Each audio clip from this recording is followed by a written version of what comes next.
Hello everyone, Hubert here, and really special guest here today with me, Loz Taylor from While She Sleeps. How are you, man? What's All up? good? Yeah, great, mate. Thank you. How are you?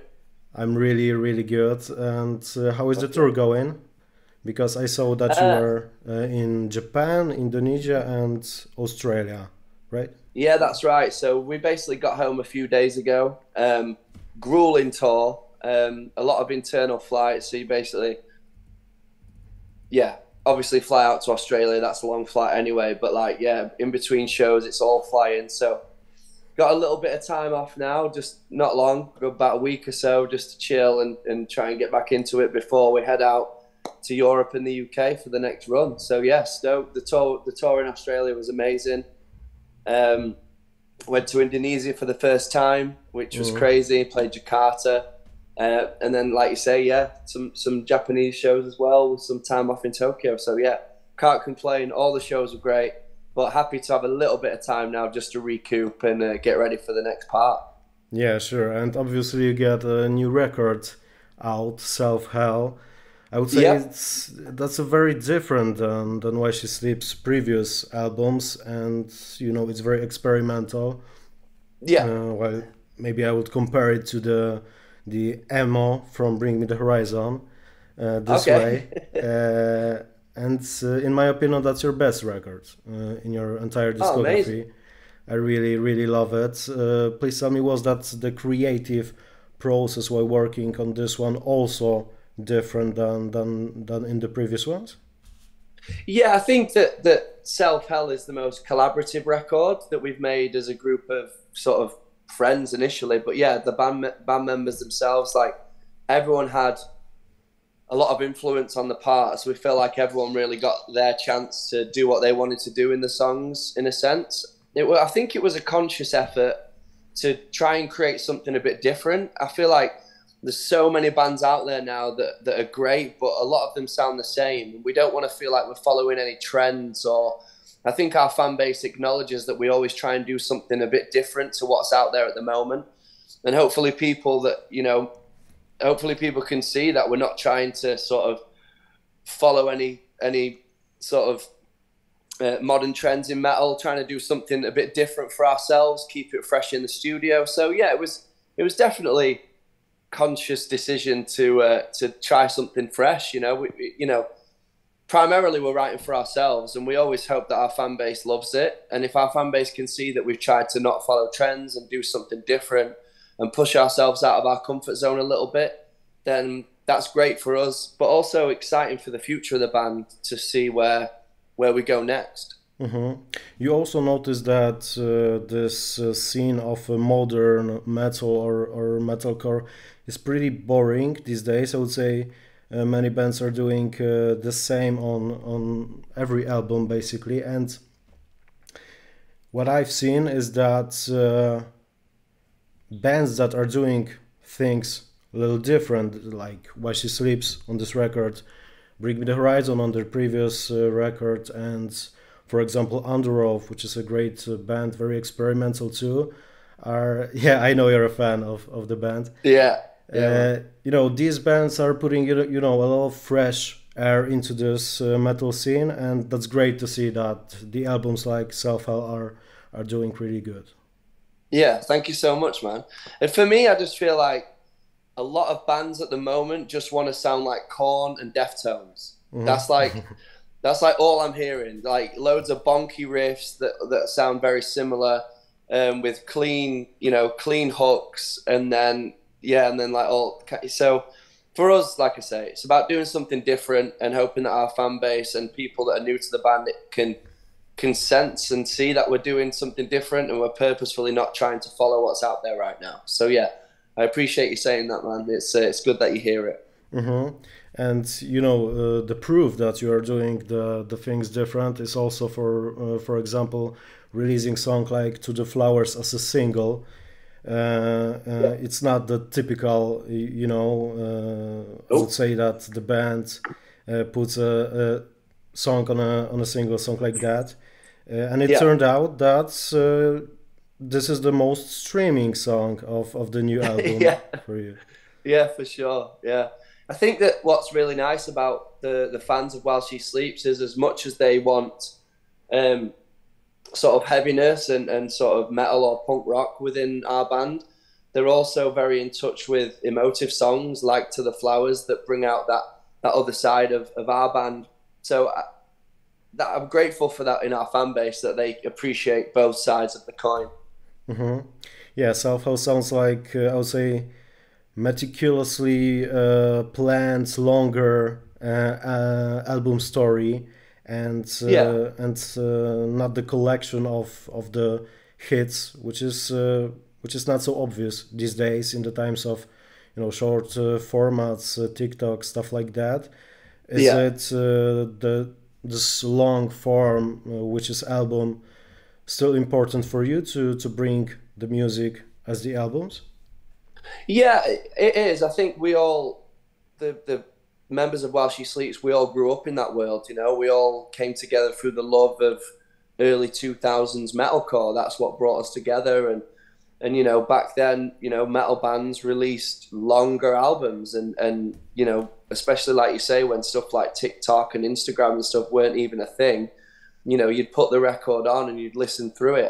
And I agree that way of digesting music is dying out a little bit. So it's always a bit of a weird balance to gauge whether we go longer format, full length album, or release more, sort of single based music. This time I went with a record. Who knows what will happen next? But yeah, it's interesting to see that side of things. And a lot of bands now are choosing to do EPs rather than full length albums. And so yeah, it's interesting to us. But yeah, we grew up on listening to a full record for sure.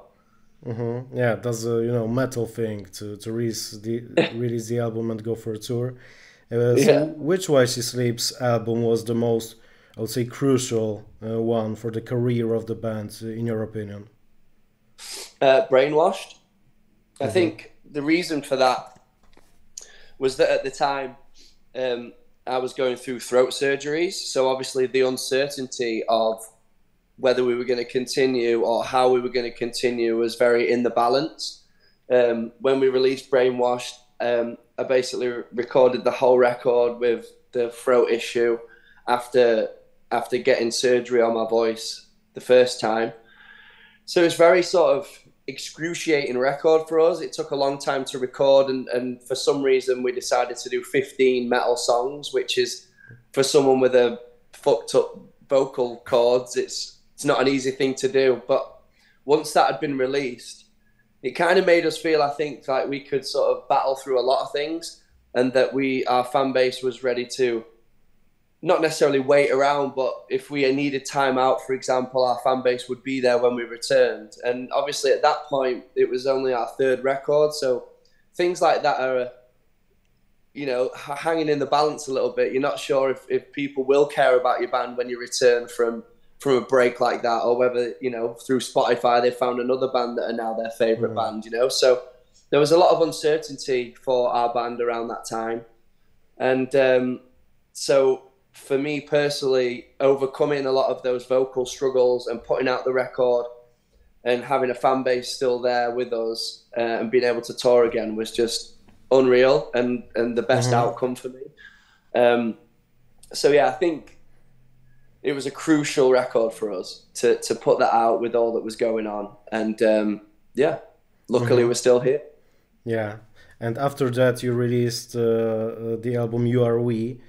Correct me if I'm wrong, but I think that was the first independent album that you released, and that was, also, I think, best-selling one from you. I believe so, yeah. And the collaboration with Ollie Sykes, the Silence Speaks became a really big hit. Was that album also important for you as a band, and how do you remember these times? Yeah, so that was, like you say, that was the first time we sort of released independently. We uploaded a pledge campaign for the whole record and decided that we'd try and put this out like on our own. So again, there was a lot of uncertainty around the record and how our fan base would react to the message and trying to be independent. But I think people like it when you stick it to the man, you know? You hold your middle finger up and you say, like, fuck this, we're trying to do something different. And our fan base responded incredibly, understood exactly what we're trying to do. And like you say, I think that is a fan favourite record. Like, it's definitely one of our fans' favourite records. And a lot went into that. So we learned a lot through that process. Again, grateful for the journey of that record and what it showed us in terms of how strong our fan base is, which is incredible, you know. If you'd have told me when I was younger that we'd have this incredible fan base and we're playing all over the world and releasing records independently, you know, my mind would be absolutely blown. So, yeah, it's incredible. And again, like you say, a fan favourite record there. Yeah, and Wash Your Sleeps is independent and is very do-it-yourself, I would say, band. You guys are doing everything by yourself except distribution of the music, or how does it look? Yeah, so everything's done in-house pretty much. We record in our own space in Sheffield at our warehouse. We basically, the only thing we really have help with in terms of like a label structure is distribution. It's very difficult to make sure that all the outlets and stores and stuff get hold of your record. That's quite tough to do on our own. So we do have help with that. But other than that, you know, we're self-managed, releasing on our own label. Which is incredible. We're sort of, if you like, we're sort of like the biggest that our band's been in terms of growth and a fan base, but also we're the most independent, which is kind of a mad concept, really. But it's wicked. Yeah, and you know, big part of it is that you're very popular on Patreon, and I feel like you are one of these bands that actually started this, I would say, maybe system of founding the band by the fans. That system is a win-win situation, both for the band and the fans. Would you recommend this system for the other bands too? Yeah, I mean, since we put out the Patreon, you know, a lot of bands have followed suit and tried to do it that way. I feel like if you are confident in the fans that you have, then it is a good way to work. It means that people get larger insights to the bands and they can be on the journey with you. And they also feel good in terms of being able to help sustain the journey, you know, and help you create and put out more records.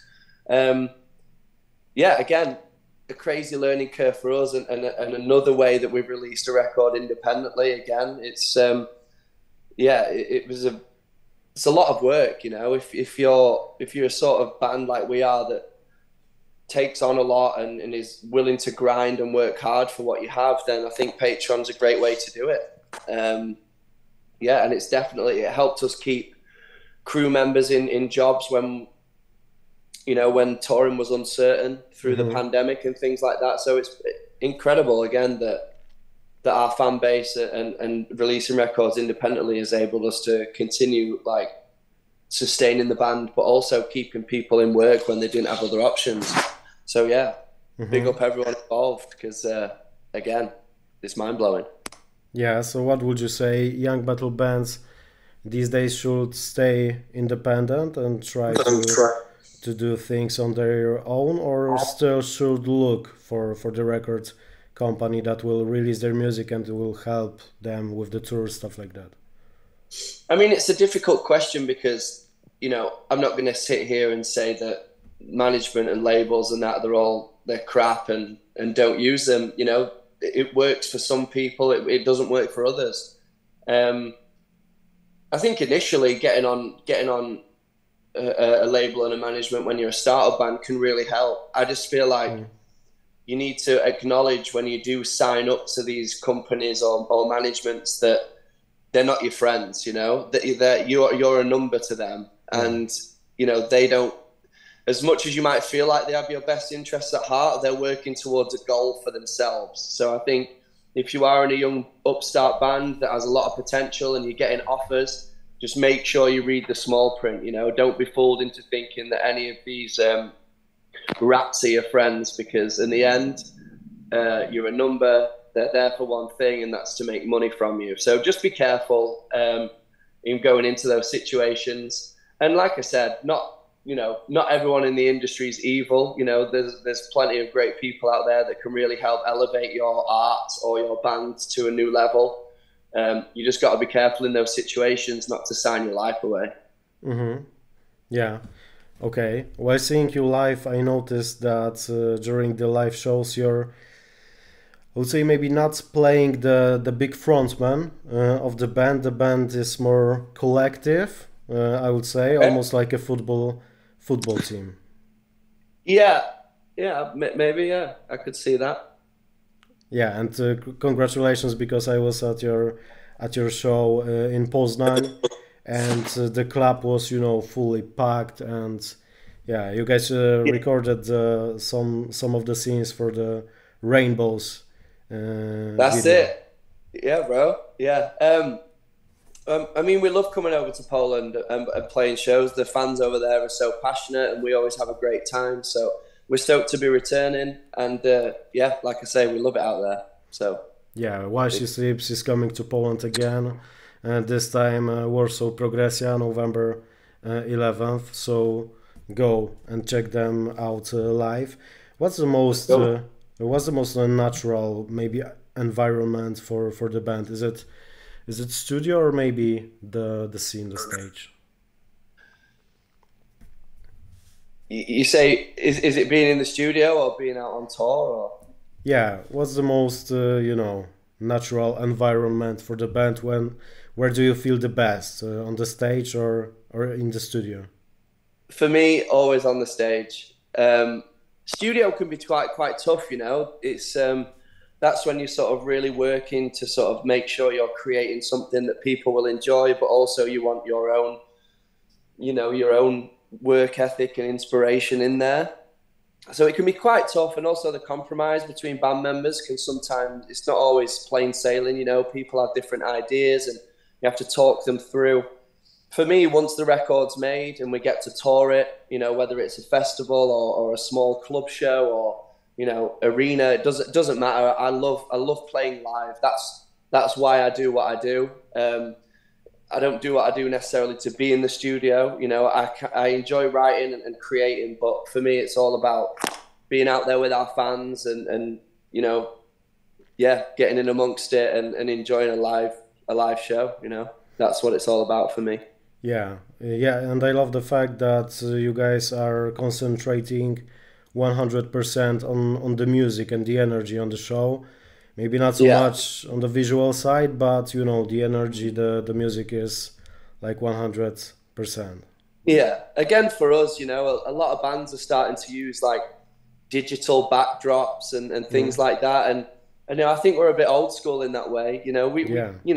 We utilize a little bit of that, but we like to try and keep it real. And for us, the gimmick is us playing live. Like we don't want to make it too gimmicky so that there's we feel like we should be a good enough band to be able to be interesting enough without all that. So hopefully that's the case. And we try and keep it real. Yeah, and it works out really great. I know you're a big fan of Andrew. How do you like the new songs, especially Thief? Because to be honest, I love it, but I saw some people, complaining about it. Yeah, of course there were. I think Under Oath's turning into a band now that is how do you say, like a legacy band. They've got fans that have been with them for so many years. I think people, as soon as you change anything a little bit, people have something to say. That's the problem with social media now. Everyone's got a voice to tell you exactly what they think and their opinion's correct. I don't exactly remember the name of the single. I know they just released a new one called Survivor's Guilt, which I gave a quick listen to today, but need to go back and revisit that. But if it was Teeth, I think I really liked what they did with that song. I thought it was very interesting, the way that the way that the sections changed between being sort of a rock song, but then having like loads of heavy sort of synthy, sort of more digital sections. I thought that was really clever. I'm waiting for the album. The album's not dropped yet, has it? No, not yet. No. So I'm waiting for the album, and like you said, I'll probably give the singles a bit of attention, but when the album comes out, I'll give it a listen in full and then have a better opinion of it. But I think my favorite Under Oath record is Lost in the Sound of Separation. I admittedly got into Under Oath a little bit later. A lot of my friends like Dividing the Great Line and previous albums. For me, the first album I really got into was Disambiguation, which is the one without Aaron. And then I went back and listened to a bit, and the one that stands out massively for me is Lost in the Sound. I think it's incredible. Yeah. All right. And how are you listening to music these days? Is it only streaming, or maybe you collect some vinyls to stuff like that? Yeah, I got, I wouldn't say a lot of vinyls, but I've got quite a few, and and streaming. So if I'm in the car or on tour, I'll be listening to Spotify. But when I'm at home, I tend to put vinyls on. Yeah. Sure. Thank you so much, Loz, for this amazing conversation, and all the best for you with the tour and with the new album. Thank you so much, brother. Appreciate your time. Thanks for the love. Thank you. Bye-bye. Peace out, mate. Bye.